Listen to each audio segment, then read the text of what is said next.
Hello and welcome to Normal to Formal Podcast, episode number 33. I'm your host, Tia Young. I'm the founder of Tia Young Image and Etiquette. This podcast is for people that want to increase their social skills and earning potential and grow from normal to formal. The topic for today's podcast is business phone etiquette. Yes, the business phone.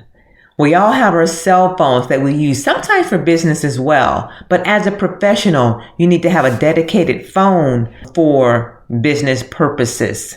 I ran across an article last month about Customer Service 101, and they focused on business phone etiquette for small businesses. And I loved it. It's by Sammy Caramella with Business News Daily. So I want to share some of those tips with you because it's so important to know how to interact on the business phone. Phone etiquette is essential to maintaining customer satisfaction and representing your brand professionally. And then here is what small business owners or entrepreneurs should know about managing the phone line. We all know that customer service over the phone matters a great deal to customer satisfaction and to your brand's professionalism. Small business owners who want to improve their customer service over the phone can use these tips. The reality of running a small business is being on the phone constantly.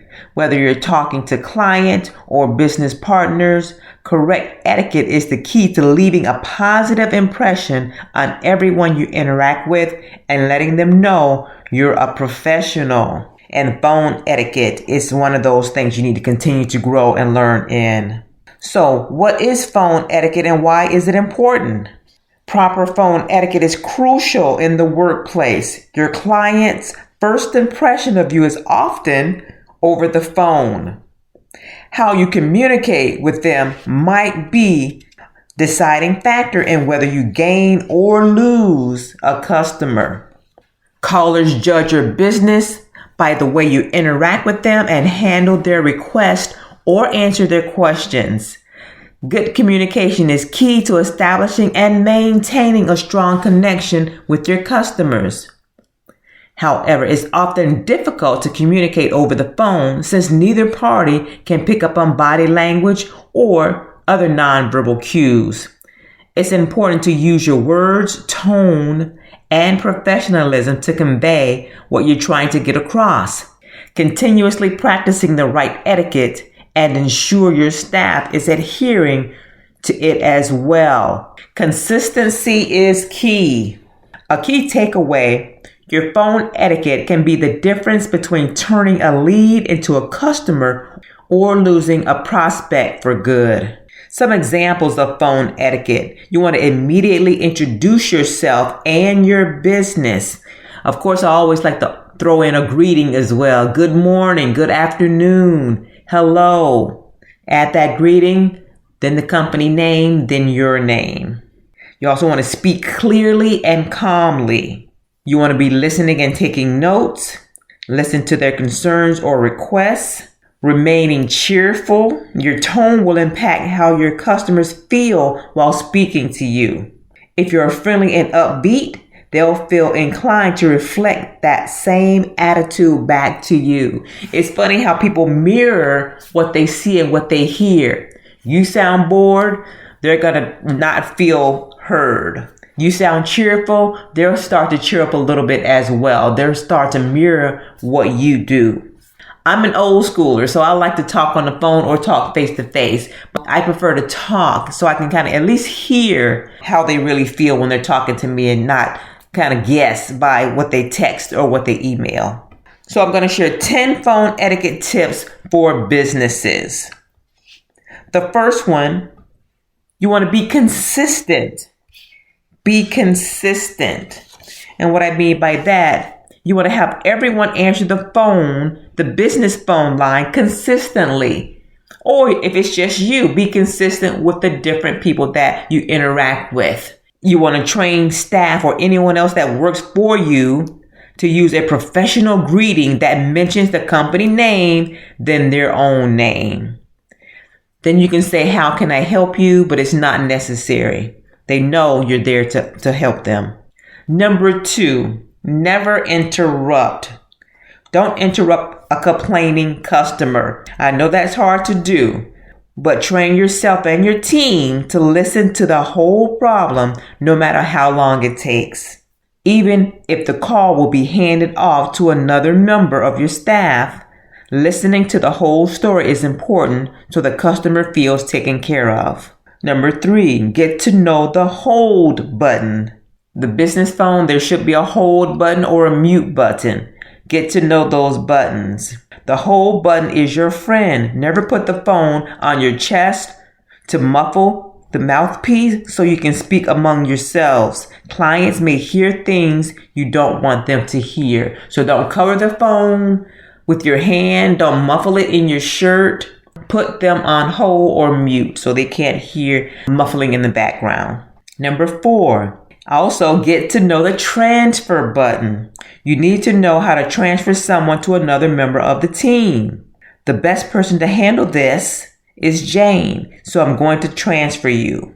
Then let them know it will take me about 3 to 4 minutes to get Jane up to speed.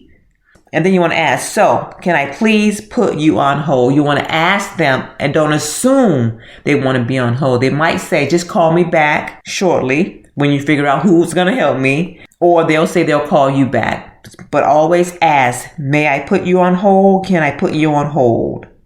But let them know how long it's going to take because you want to get that other person up to speed on what's going on. They don't want to have to start from square one. Number 5, keep customers informed.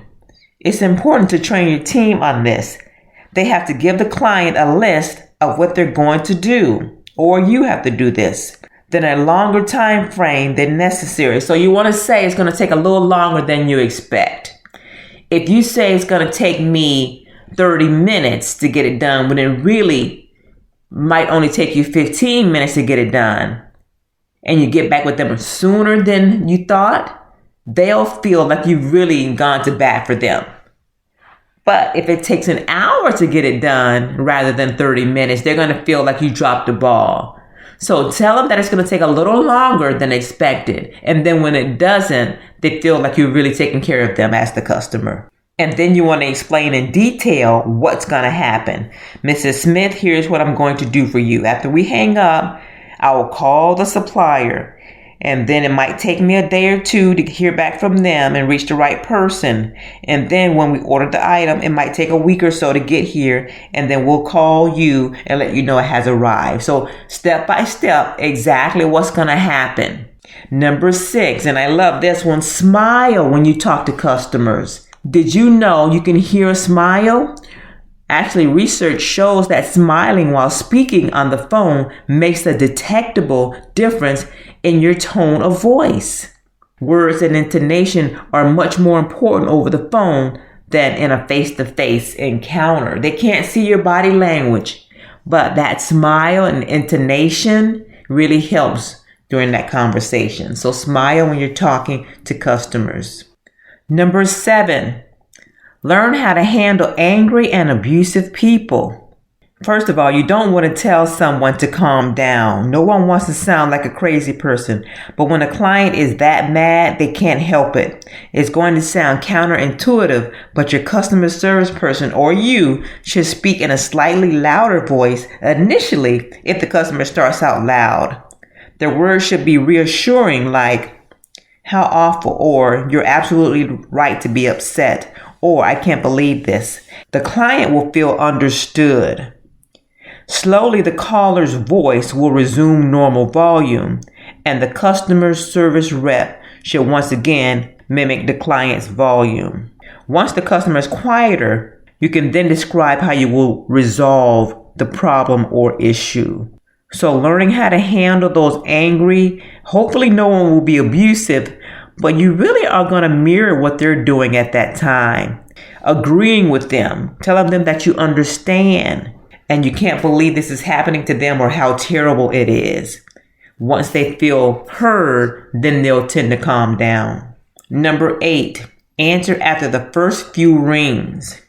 You never want to let a call go to voicemail. In fact, you should answer within the first few rings rather than keeping a caller waiting. Customers often grow frustrated or even hang up if they're left on the line without assistance for too long. Even if you answer just to put them on hold while you handle another caller. It's better than leaving them hanging with no greeting for minutes at a time.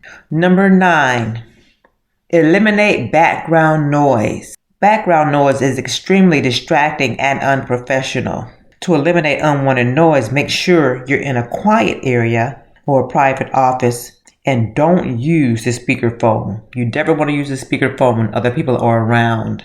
That person might be sharing private or confidential information and others will be able to hear that. If your typical workspace happens to be too loud, try taking the call elsewhere or asking those around you to lower their voices. Number 10, ask questions and take notes.